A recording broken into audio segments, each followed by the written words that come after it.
Olá pessoal, sejam bem-vindos ao canal Family Psicomental, que vai ajudar você a ter uma saúde mental de sucesso.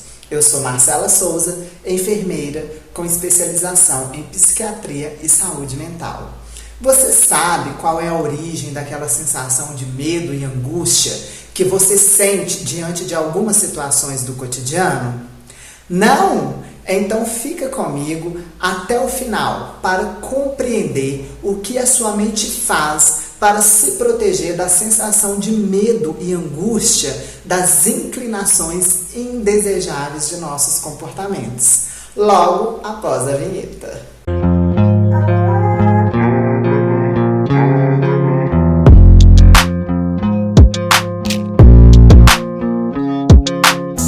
Nesse vídeo, eu vou abordar os mecanismos de defesa do ego de Freud, como eles funcionam, quando deixa de ser um mecanismo de defesa e se transforma em uma doença e o que é necessário para tratá-los.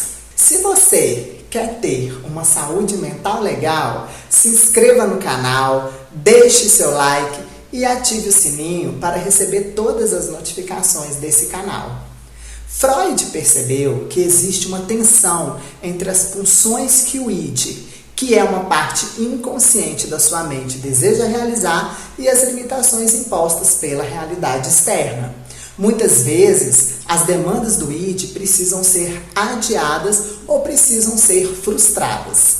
No entanto, para uma pulsão ser frustrada ou eliminada, pode ser necessário um gasto de energia muito grande, resultando em um cansaço, um desgaste emocional doloroso que gera uma sensação de angústia, medo e ansiedade. Essa sensação de angústia e medo pode ser um resultado de um libido contido, que é um desejo contido, ou experiências traumáticas.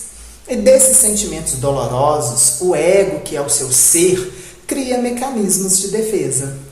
Os mecanismos de defesa são estratégias que o ego coloca em ação para evitar entrar em contato com aqueles aspectos da personalidade que são reprovados pelo superego, que é a sua consciência moral. E quando a realidade externa é que nos amedronta, alguns desses mecanismos também são usados. Mecanismos de defesa nada mais são do que subterfúgios criados pelo ego, que é a concepção que todo mundo tem a respeito de si mesmo diante de determinadas situações, com o objetivo de proteger a pessoa de prováveis dores, sofrimentos e decepções. Agora eu vou relacionar os principais mecanismos de defesa de Freud.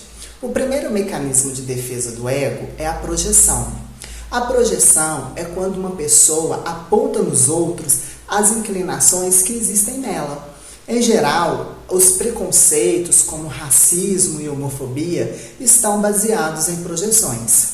Um grupo de pessoas projetam em outro grupo seus próprios impulsos e características inaceitáveis. Na projeção, as inclinações são projetadas para fora e vistas como externas. Um exemplo de projeção é quando uma pessoa muito ciumenta coloca a culpa no parceiro. Ela diz que o parceiro é que é ciumento. Outro exemplo é quando uma pessoa invejosa diz que todo mundo tem inveja dela. Ou uma pessoa desonesta que diz que todo mundo rouba. O segundo mecanismo de defesa do ego é a formação reativa, que é uma pessoa que tem inclinação para um comportamento que para ela é reprovável. Então, ela adota um comportamento que representa o contrário, usa uma máscara social, não somente para convencer os outros, mas a si mesmo. A formação reativa só é percebida quando a máscara cai. Um exemplo de formação reativa é uma pessoa muito religiosa que se envolve em escândalos sexuais, por exemplo, ou uma pessoa que tem uma família tradicional, mas na verdade é um homossexual não assumido. O terceiro mecanismo de defesa do ego é a racionalização, quando o ato inaceitável é reconhecido, mas a intenção não, passando despercebido pela reprovação do superego, que é a nossa consciência moral. A pessoa desenvolve atitudes e modelos de comportamento que estão diretamente oposto aos impulsos que foram reprimidos. Um exemplo muito comum em nossa sociedade são alguns políticos, funcionários públicos e privados que são desonestos, que aceitam propinas, subornos ou que desviam dinheiro público e privado. E depois se justifica dizendo que era inevitável fazer isso, que ele foi obrigado a aceitar o dinheiro. Outro exemplo são as pessoas viciadas em alguma substância química, em jogos de azar e comportamentos compulsivos. E tentam se convencer para a hora que quiser, que não tem um vício, que tem aquele comportamento porque gosta, escondendo as verdadeiras motivações dos seus próprios pensamentos, sentimentos e ações, através da elaboração de explicações tranquilizadoras, mas incoerentes. O quarto mecanismo de defesa do ego é a negação. A negação pode acontecer de duas maneiras: a negação da realidade e negação de sentimento ou desejo. A negação da realidade pode ser um evento frustrante ou doloroso, por exemplo, como a morte de um ser muito querido que é negado como forma de se proteger psicologicamente daquela dor. A pessoa age como se a pessoa que faleceu ainda estivesse viva. Já a negação de sentimento ou desejo, a pessoa se recusa a admitir o que sente. Um exemplo de negação de sentimento é quando uma mãe grita furiosa com o filho e diz que está calma. A negação de desejo é quando uma pessoa nega que deseja algo que não pode ter. Um exemplo é quando um estudante não passa na faculdade de medicina da Federal e se justifica dizendo que foi até bom, pois não queria estudar lá mesmo. Outro exemplo é quando uma pessoa se apaixona por outra pessoa comprometida e vive colocando defeito nessa pessoa, porque não pode ficar com ela. O quinto mecanismo de defesa do ego é o isolamento. Há uma separação entre o pensamento e a emoção. Assim, o conteúdo de uma lembrança ou desejo pode ser separado do desejo propriamente dito. Um exemplo é um filho que deseja agredir o pai, mas não experimenta o estado emocional doloroso que isso causa. Outro exemplo são pessoas que racionalizam suas ações agressivas do seu lado emocional, pessoas violentas dentro de casa, e justifica que faz aquilo pelo bem da pessoa agredida. Eu te agrido, mas eu te amo. O sexto mecanismo de defesa do ego é o deslocamento. No deslocamento, o direcionamento do impulso agressivo para um objeto que não seja ameaçador é um mecanismo de defesa inconsciente, pelo qual a mente transfere uma ação emocional de um objeto ou pessoa para outro objeto ou pessoa. Um exemplo muito comum é de pessoas que transferem toda a frustração e raiva do trabalho para as pessoas dentro de casa, para a família, por exemplo, ou um animal de estimação. O sétimo mecanismo de defesa do ego é a regressão.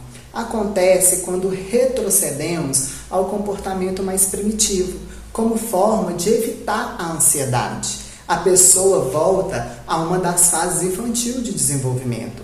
Um exemplo é quando um adulto volta a um modelo infantil, no qual se sentia mais feliz e protegido. A pessoa busca conforto em sorvetes, em doces, em compras, ao invés de discutir o problema de forma adulta. Mija na cama quando está angustiado.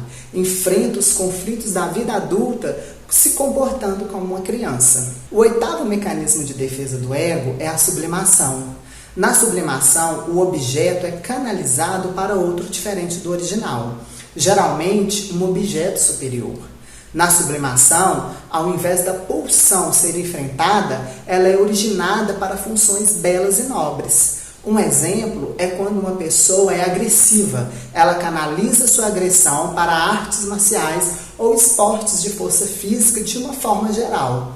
Outro exemplo são pessoas que possuem uma rotina com algum vício prejudicial à saúde e substituem por uma outra rotina com atividades mais saudáveis.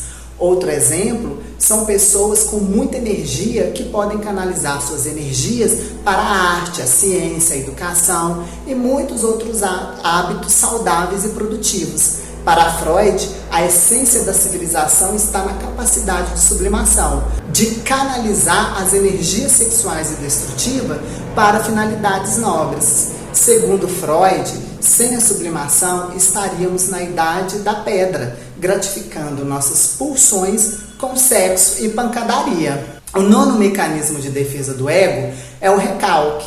O recalque na psicanálise é quando a nossa psique trabalha de forma muito eficiente, eliminando todos os traços negativos de personalidade que nos traz sofrimento.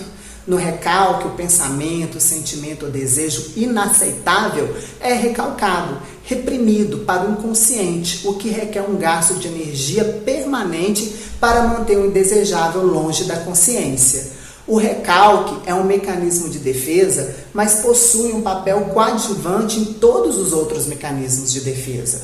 Ou seja, sem uma dose de recalque, os outros mecanismos não conseguem operar de maneira eficaz. Estamos o tempo todo fazendo uso de todas essas defesas que acabamos de ver. Em sua essência, os mecanismos de defesa apresentam características egoístas. Todos nós usamos esses mecanismos inconscientes para nos proteger de pensamentos negativos, como ansiedade ou culpa. Eles são acionados durante situações em que nos sentimos ameaçados. Essas estratégias psicológicas são relevantes em ambientes de alto estresse, onde duvidamos de nossas habilidades e, de repente, nos tornamos conscientes de nossas próprias limitações. Entramos no modo defensivo para preservar o nosso ego, o nosso eu. Eles são acionados em todas as fases da vida, mas são relevantes no local de trabalho, que é um local de alto estresse. Mecanismos de defesa são normais e todos nós usamos em um grau. O problema é quando esses comportamentos são usados ao extremo, transformando em tendências obsessivas e até neuróticas. O uso desses mecanismos não é em si patológico, contudo, distorce a realidade e pode esconder algumas patologias. As defesas são patológicas quando resultam em respostas rígidas, excessivas ou inapropriadas. O tratamento é um acompanhamento psicológico por um profissional da área da saúde. Se você se identifica com um desses mecanismos de uma forma exacerbada, que prejudica seus relacionamentos, ou até mesmo se afoga em uma sensação de angústia, medo e ansiedade, não perca tempo, busque ajuda. Fica a dica.